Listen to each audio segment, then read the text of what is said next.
poderosos da Segunda Guerra Mundial. Essa estrutura é incrível. Uma vasta rede de laboratórios de pesquisa, plataformas de lançamento e silos de mísseis. Armas diferentes de tudo que o mundo jamais vira. Isto muda a cara da guerra. Isto muda a história da era moderna. Dois homens, Werner von Braun e Fritz Goslau, estão prestes a liderar uma revolução de poder no fogo militar. Essa máquina pode cair em você com uma tonelada de explosivos a bordo. Esta é a história das armas da vingança nazista. Centro de Pesquisa do Exército Peenemünde, Usedom, Alemanha. Sábado, 3 de outubro de 1942. Uma equipe de cientistas nazistas chega a uma das instalações militares mais secretas da Alemanha para lançar um tipo de arma totalmente novo. Na liderança está Werner von Braun. Com somente 30 anos, ele é o maior cientista espacial do mundo.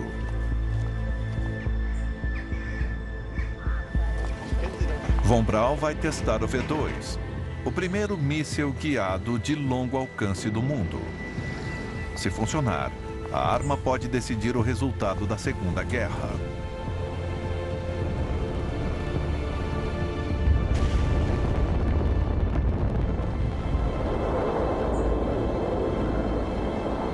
Ele rompeu a barreira do som!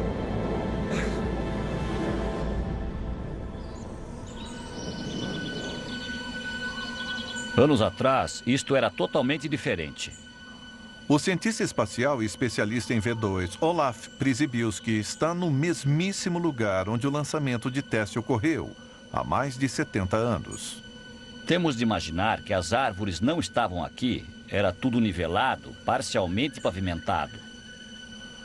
Isto é o que resta de Peenemünde, um vasto laboratório nazista construído para vencer a Segunda Guerra Mundial. Em 1942, os nazistas dominam a Europa, mas a guerra logo vai se virar contra eles.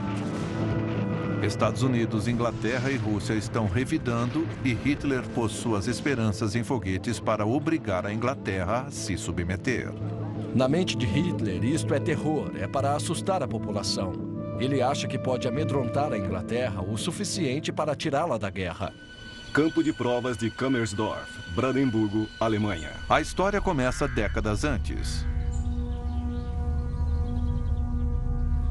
Nos anos de 1920, o gênio adolescente von Braun fazia parte de uma mania por foguetes que varria a Alemanha. Os foguetes antes eram alimentados por pólvora. Mas isso significava que eram sem direção, imprevisíveis e só podiam percorrer poucas centenas de metros. Como arma, o maior perigo que impunham era as pessoas que os lançavam. Em seu estágio inicial, os foguetes eram barulhentos, eram coloridos e brilhantes e potencialmente assustadores para coisas como a cavalaria, mas não no campo de batalha.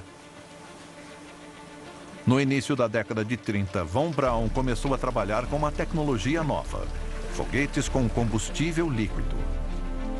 Uma arma possante com o potencial de percorrer distâncias enormes. Seu trabalho chama a atenção do exército alemão.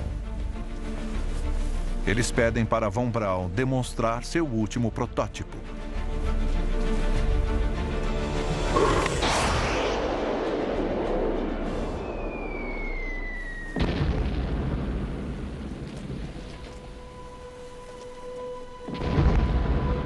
Senhor von Braun, um momento, por favor. O lançamento é um fracasso, mas os militares veem seu potencial. Eles lhe oferecem as verbas necessárias para ele continuar seu trabalho. A primeira tarefa de von Braun é identificar um local isolado, onde um novo complexo possa ser escondido de outros países. Ele escolhe Peenemünde, na costa do Báltico, um local ermo de dunas, brejos e florestas, a 50 quilômetros da cidade grande mais próxima. A base de Peenemünde era então o equivalente à Área 51 hoje. As armas desenvolvidas em Peenemünde ficam conhecidas como armas V. V de Vergeltungswaffen, ou armas da vingança. Elas custarão mais de 30 bilhões de dólares em valores atuais. Em 1938, a instalação está operando e o controle total é entregue a Wernher von Braun. São mais de 25 quilômetros quadrados numa península no norte da Alemanha. Eles constroem laboratórios para mais de 2.000 cientistas, fábricas de mísseis e plataformas de lançamento. Para manter tudo em segredo absoluto, eles pretendem projetar e construir tudo no local. Mas isto pedirá uma grande quantidade de eletricidade. Por isso, von Braun constrói uma usina de força, conforme explica o físico professor Martin Tajimar.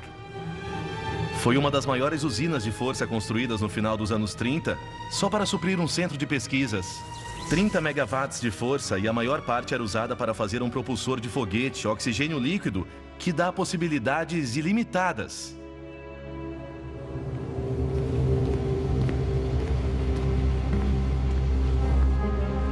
75% da energia produzida vai para uma enorme planta de oxigênio líquido, que fabrica o combustível vital para os foguetes.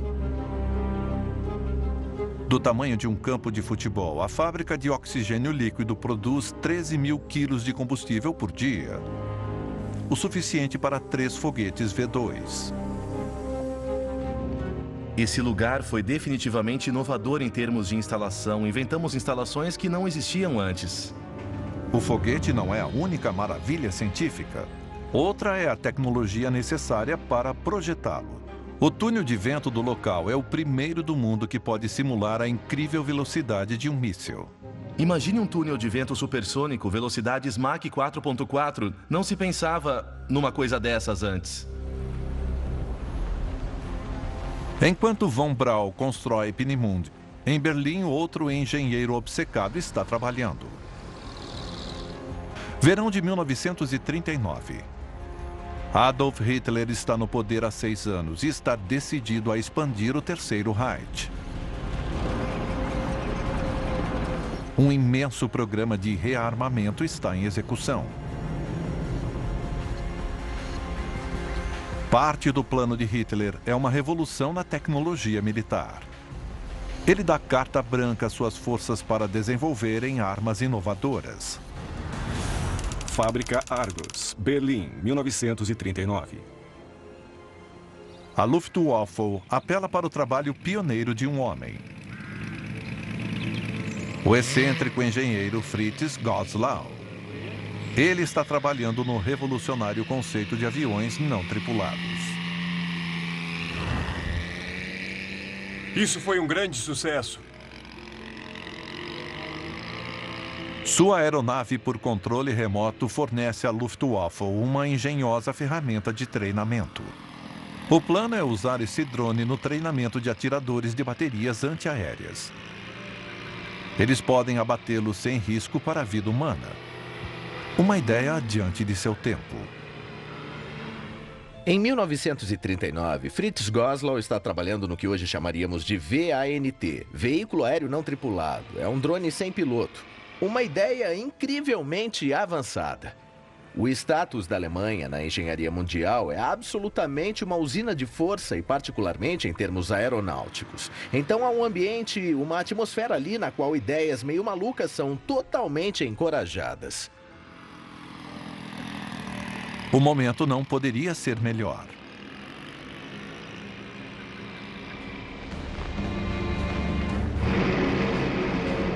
Em 1º de setembro de 1939, Hitler invade a Polônia e a Segunda Guerra tem início. Forças alemãs avançam para o leste. Sua tática da Blitzkrieg está vencendo a guerra. Os drones de Goslau estão treinando atiradores da Luftwaffe, mas ele está ansioso para desempenhar um papel maior na guerra. Ele tem uma ideia para transformar sua ferramenta de treinamento em uma arma mortal. Goslau está começando a perceber que ele tem uma coisa boa ali. Ele tem um avião não tripulado, mas por que não encher esse avião com explosivos e lançá-lo como uma grande arma? E isso muda totalmente seu modo de pensar sobre o que ele já tem. Meus generais, eu agradeço. Muito obrigado por vocês virem. Goslau lança a ideia de um drone de combate com o codinome Fogo Profundo. Guiado por um caça, esta aeronave não tripulada avançaria fundo atrás das linhas inimigas, levando uma bomba de 1 tonelada. Capum. Depois de entregar sua carga, ele pode retornar à base para recarregar. O Fogo Profundo é recebido com entusiasmo pela Luftwaffe. Eles ficam empolgados com projetos como esse, que é muito avançado, que nenhum outro combatente da guerra tem. Então, em 9 de fevereiro de 1940, Hitler expede um decreto. Todos os programas experimentais devem parar imediatamente. A guerra começou bem para os nazistas. Hitler acredita que ela não durará muito. Então não há necessidade de ideias caras e não provadas. O projeto de Goslau é oficialmente descartado pela Luftwaffe. Goslau pode ter sido rejeitado com sua aeronave não tripulada, mas rapidamente ele volta sua atenção para outro projeto empolgante que a Luftwaffe apoiará, e que é o desenvolvimento da tecnologia do pulso-jato.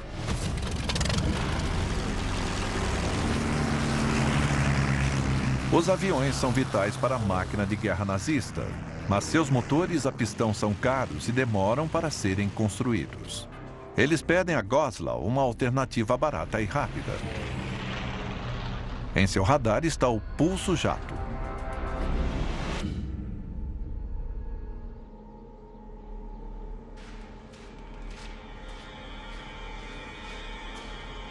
O perito em jatos de caça, Dr. Mike Pavelek, está explorando nazistas no norte da Alemanha. Restos das invenções de Goslau ainda são encontrados aqui hoje. Isto é fantástico. Este é o antigo jato pulso. Não parece muita coisa agora, está enferrujado e quebrado. Mas em 1939 isto era alta tecnologia. Este jato pulso funciona com um princípio simples de combinar combustível e ar para produzir propulsão. O combustível é injetado em um compartimento esférico. Aqui ele se mistura ao ar e inflama. A explosão resultante cria um jato de gases quentes. Quando direcionado pelo tubo de escape, isto cria a propulsão necessária para a aeronave se movimentar. O motor jato pulso Argus era muito atraente por duas razões. A primeira, ele era incrivelmente potente. A segunda, era barato e fácil de construir. Jatos pulsos representam uma grande mudança da tecnologia da aviação militar. Abril de 1941. Goslau tem um motor jato pulso funcionando, mas com uma falha importante. Ele se autodestrói após algumas horas, então não tem uso em aeronaves pilotadas. Mas Goslau acha que ele pode ser aperfeiçoado para seus drones não tripulados. A combinação poderia criar seu sonho, uma bomba voadora. 28 de março de 1942. A cidade alemã de Lübeck é totalmente bombardeada pelos aliados.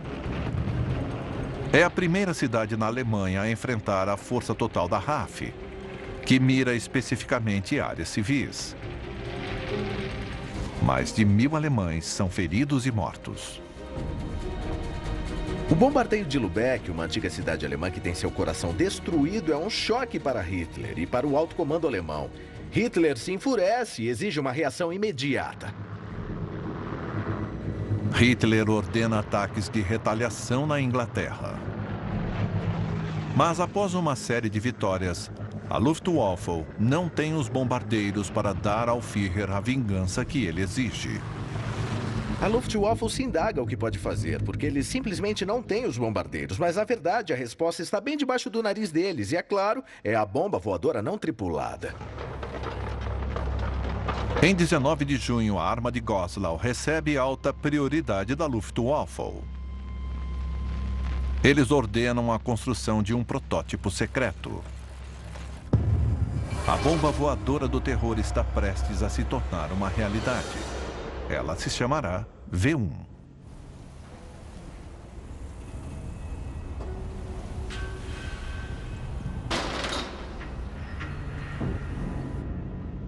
Agosto de 1942.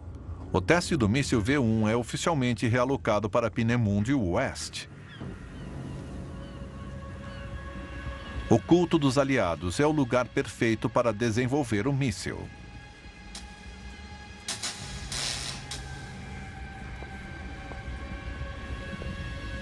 Em 1942, o projeto do míssil V1 é trazido para cá em Peenemünde.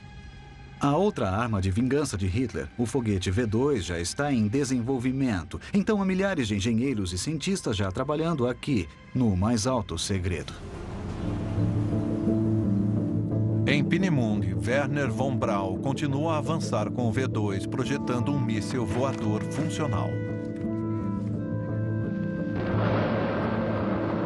Cada teste é filmado por uma equipe e sem computadores para simular lançamentos. O único modo de testar um foguete é lançando-o de verdade.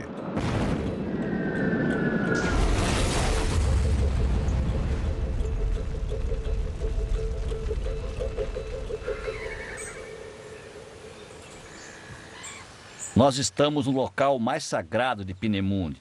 Era aqui que eles queriam provar que seus foguetes podiam voar. O local de lançamento é cercado por enormes bancos de terra e concreto armado para proteger os cientistas.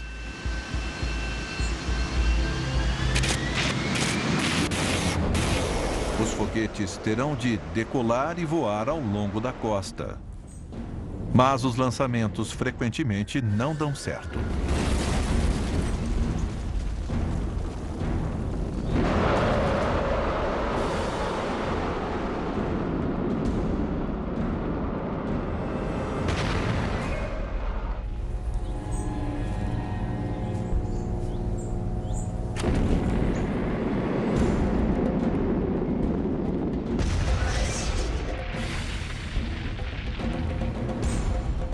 Isto é um extintor de incêndio, ou melhor, um hidrante para apagar uma possível explosão.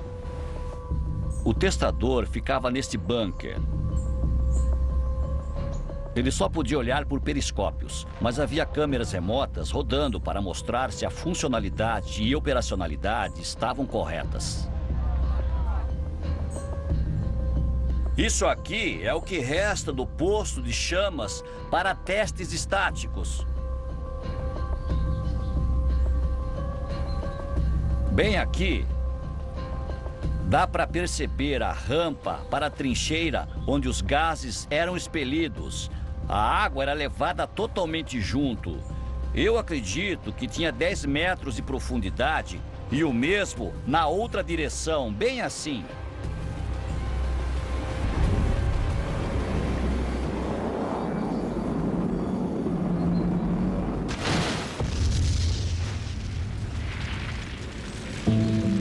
O sucesso está sendo ilusório. No verão de 1942, há uma série de fracassos nos testes do foguete V2. Era passo a passo, tentativa e erro. Era uma tarefa muito difícil. Examinando as peças restantes para poder analisar cada evidência, para identificar a causa específica do fracasso. Von Braun tem dois grandes problemas técnicos para solucionar. O primeiro é criar um motor que possa acionar um foguete de 13 toneladas a mais de 4 vezes a velocidade do som, levando combustível suficiente para percorrer uma distância de quase 200 quilômetros. Parece que o foguete sobe bem íngreme e tudo parece estar bem, mas aparentemente o motor para prematuramente.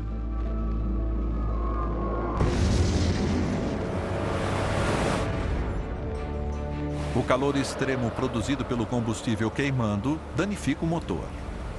Von Braun encontra uma solução: bombear o combustível por um envoltório duplo ao redor do motor. O combustível mais frio extrai calor suficiente para manter o motor funcionando. O próximo problema de Von Braun é manter o foguete estável e no curso quando estiver no ar.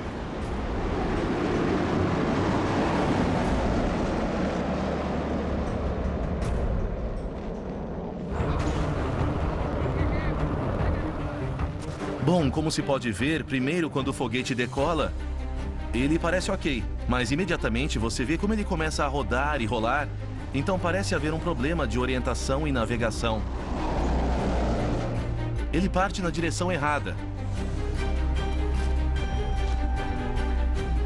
Na época, não havia como manobrar o foguete do chão.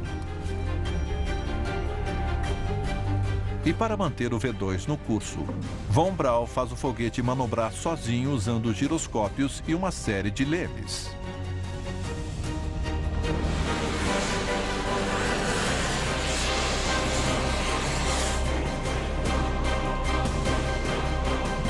Após anos de pesquisa, Von Braun finalmente acredita ter um foguete que funcionará.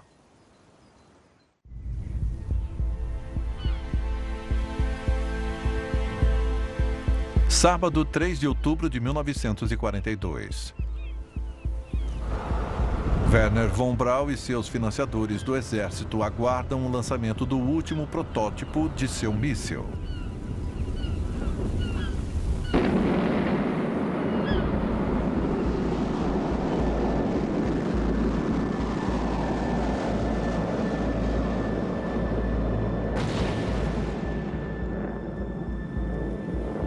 Ele rompeu a barreira do som!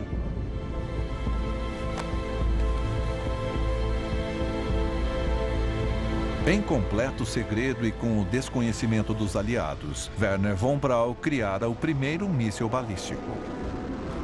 Ele lançou um foguete de 13 toneladas pela atmosfera da Terra, por uma distância de quase 200 quilômetros, que acabou caindo no Mar Báltico, e ele está perto de dar ao exército da Alemanha um impulso muito necessário.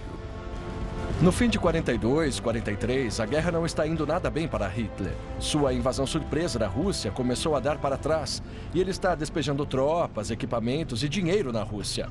Pior, os japoneses bombardearam Pearl Harbor e isto pôs os americanos na guerra contra o eixo. E, cada vez mais desesperado e iludido, Hitler começa a falar misteriosamente sobre umas armas fantásticas que, de algum modo, tirarão a Alemanha dessa situação de perigo.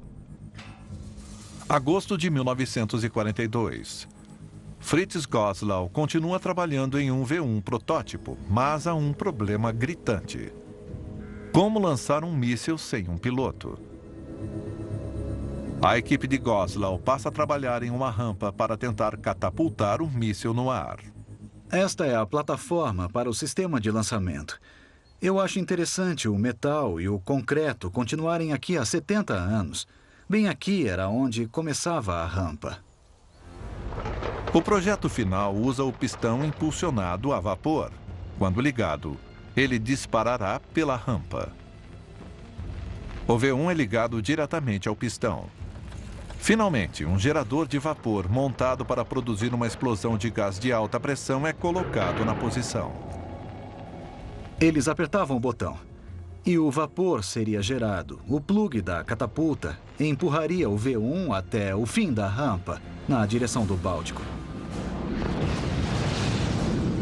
Em menos de um segundo, o pistão acelera o V1 a incríveis 400 km por hora. Isto dá ao míssil o momento que ele precisa para decolar. Mas ainda há um longo caminho a percorrer para o V1 estar totalmente funcional.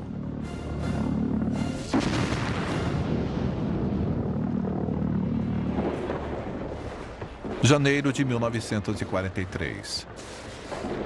A maré da guerra está virando contra a Alemanha nazista.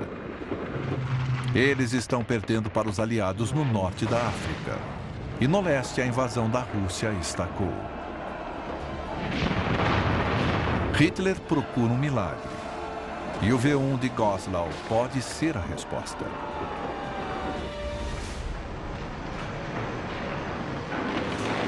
Verão de 1943. A primeira arma da vingança de Hitler entra em produção em massa. Mas o V1 só tem um alcance de 210 quilômetros. Ele precisará ser lançado do norte da França.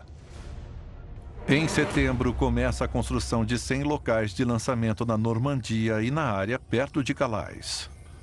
Um dos mais impressionantes é Hazebrouck. Suas ruínas sobrevivem até hoje.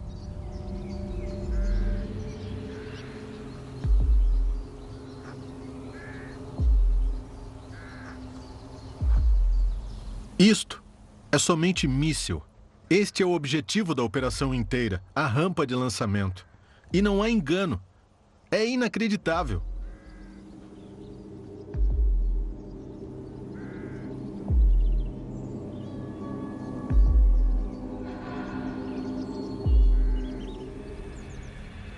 O que estamos vendo aqui são as paredes que protegiam a rampa internamente.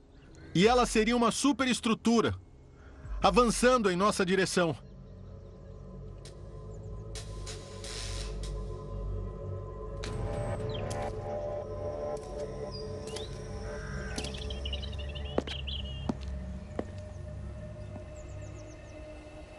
O fator-chave é que ela precisa ter essa linha de visão. E é como um rifle apontado para Londres. Está numa serra, portanto acima do terreno ao redor, mas está apostado fora da floresta. Todo o resto, os prédios de apoio, estão escondidos na floresta.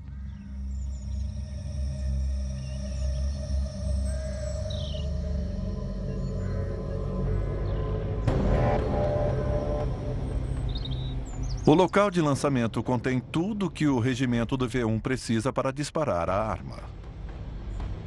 Há quase 20 estruturas de concreto, incluindo prédios para armazenar e montar os mísseis, bunkers para abrigar os detonadores e casamatas de apoio para a equipe de 65 homens. As instalações estavam prontas, mas o que frustrava era que não havia mísseis. Havia um problema de fornecimento, mas assim que eles começaram a chegar, o plano inicial era armazená-los neste prédio.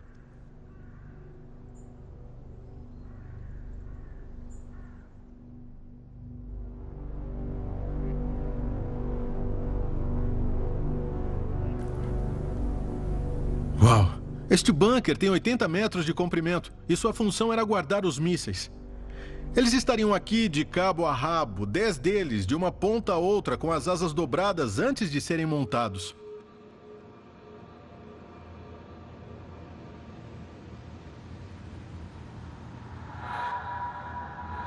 Em quase todo o comprimento, estes prédios são retos, mas quando você chega numa ponte, eles começam a fazer uma curva e dizem que era para se proteger de uma explosão se eles fossem bombardeados.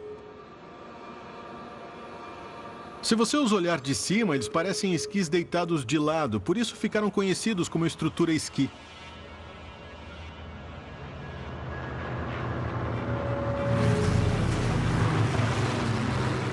No final de 1943, a Luftwaffe perdeu o controle dos céus da França.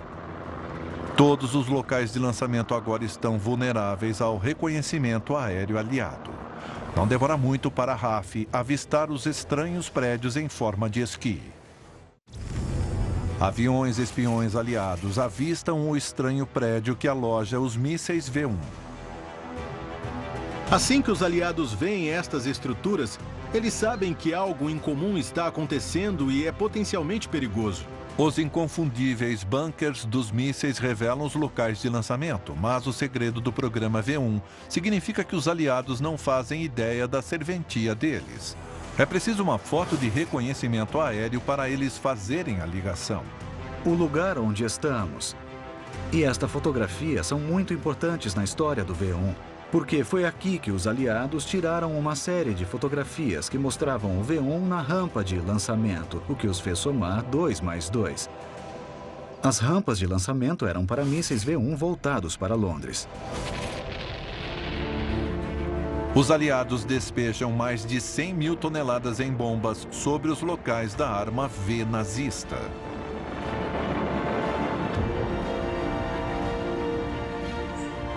O impacto desses ataques aéreos aliados ainda é visível na floresta, que está toda marcada com enormes crateras. Olha o tamanho desta.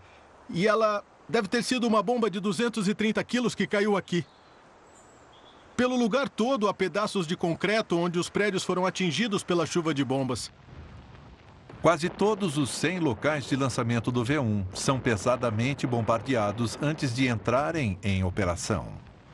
O programa V1 está frente a uma catástrofe e tem de ser totalmente repensado. As equipes precisam abandonar os locais e precisam se reagrupar e repensar para chegar a uma estratégia totalmente nova. Começa a construção de 130 locais de lançamento pequenos, cuidadosamente escondidos. As ruínas de um estão enterradas na floresta de Bois de Saint-Rémy, na França.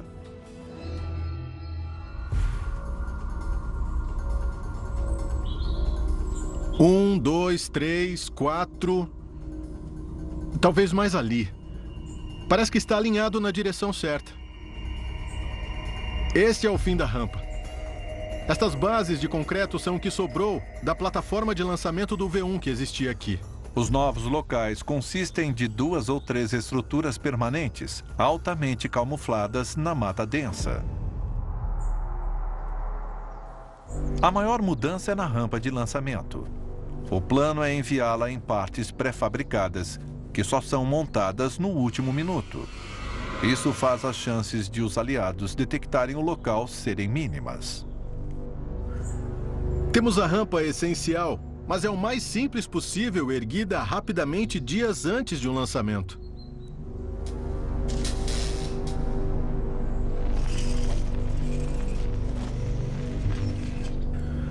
O resto do local é todo disperso e em pequena escala. Havia necessidade de armazenagem para os mísseis, mas não estamos vendo os enormes galpões onde dúzias dessas coisas podem ser guardadas ao mesmo tempo. Na verdade, vemos algo mais afinado com uma bateria de artilharia móvel. Com os locais de lançamento camuflados, agora apenas os próprios V1 têm de ser escondidos dos aliados. A armazenagem dos mísseis é levada para uma série de pedreiras e túneis. Em toda a Europa, a produção em massa também vai para o subterrâneo.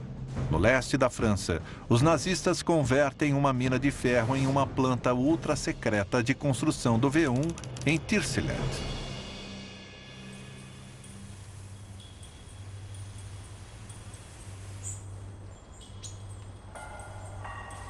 O especialista em fortificações, Arthur Van Beveren, está explorando a fábrica subterrânea.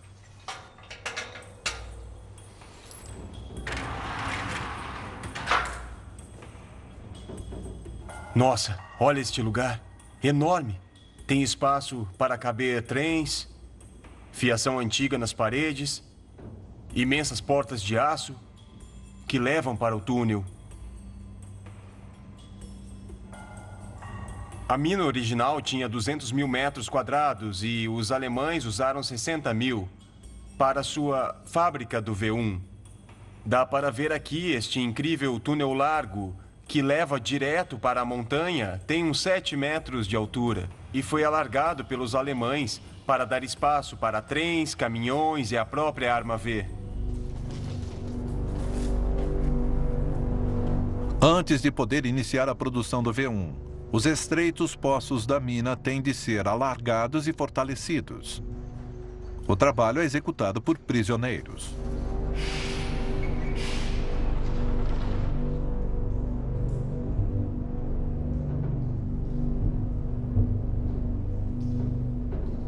Trabalhadores escravos da Europa Oriental e Central foram trazidos pelos alemães para este trabalho e era muito árduo, no ambiente frio e úmido por vários meses a fio. Devia ser um trabalho horrível. Parece que saíram às pressas.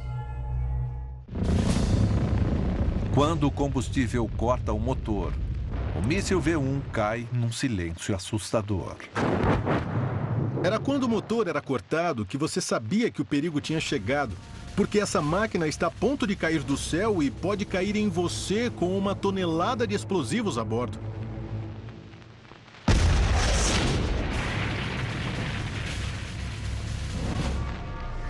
No total, 10.500 mísseis são lançados na Inglaterra. Em 10 semanas, mais de 5.000 londrinos são mortos. O programa V1 era incrivelmente ambicioso. Ele teve sucesso em levar o terror a Londres, mas falhou em virar a maré da guerra a favor de Hitler.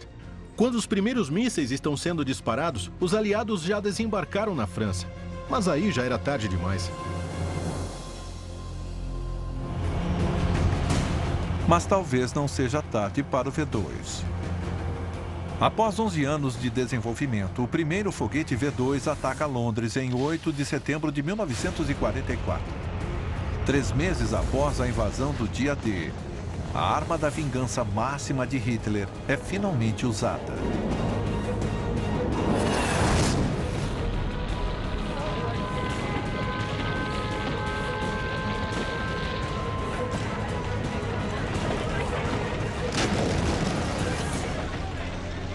O que Hitler espera fazer com a campanha do V2 é destruir Londres e outras cidades importantes. Ele espera tirar os ingleses da guerra.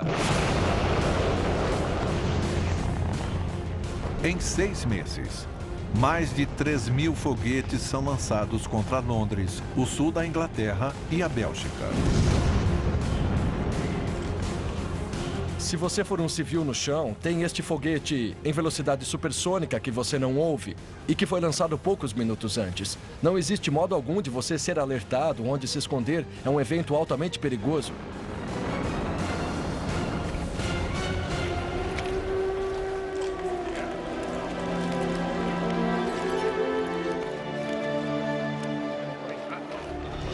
O V2 também chegou tarde demais para virar a guerra.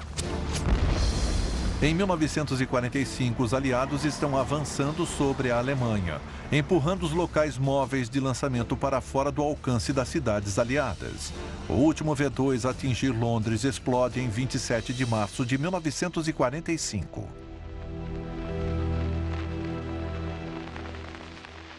Se um grande número do V2 estivesse disponível 6 meses antes, o dia D poderia nunca ter acontecido.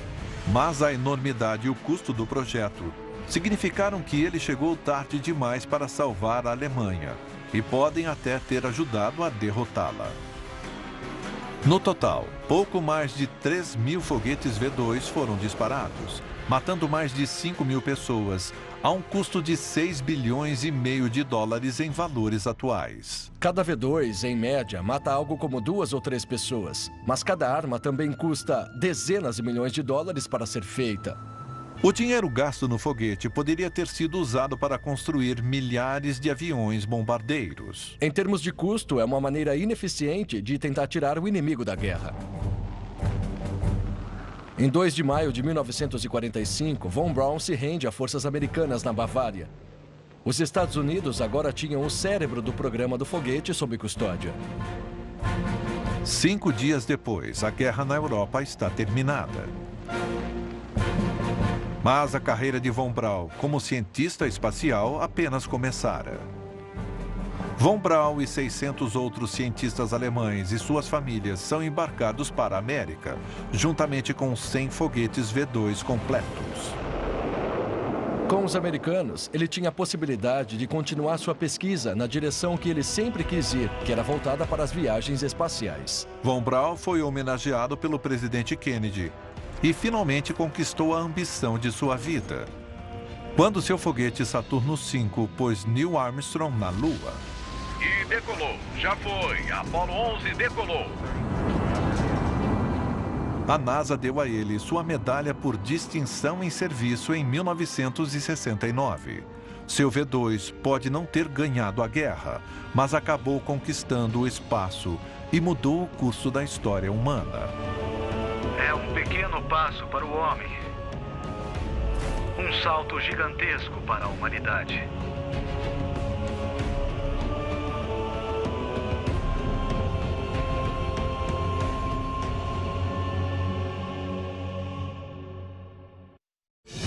Eu sou Ted Danson e este é o Explorer.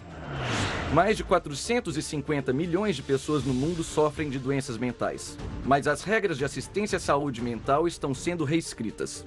O cérebro sempre foi sem limites, mas agora é possível fazer muitas mais perguntas incisivas sobre a relação do cérebro com a doença mental. Um novo normal, com Mariana Van Zeller. As respostas da humanidade às suas maiores questões podem estar nas profundezas da floresta da Tanzânia. Seria possível os chimpanzés terem um senso de temor religioso? Macaquear, rezar, amar, com Justin Hall.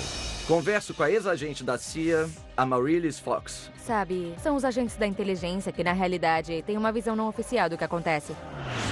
E a NASA está lançando uma nova missão para levar a alta culinária para o espaço. Que donc aujourd'hui, il ne pourrait plus se passer d'embarquer ses plaisirs. Tudo isso e mais, hoje aqui no Explorer.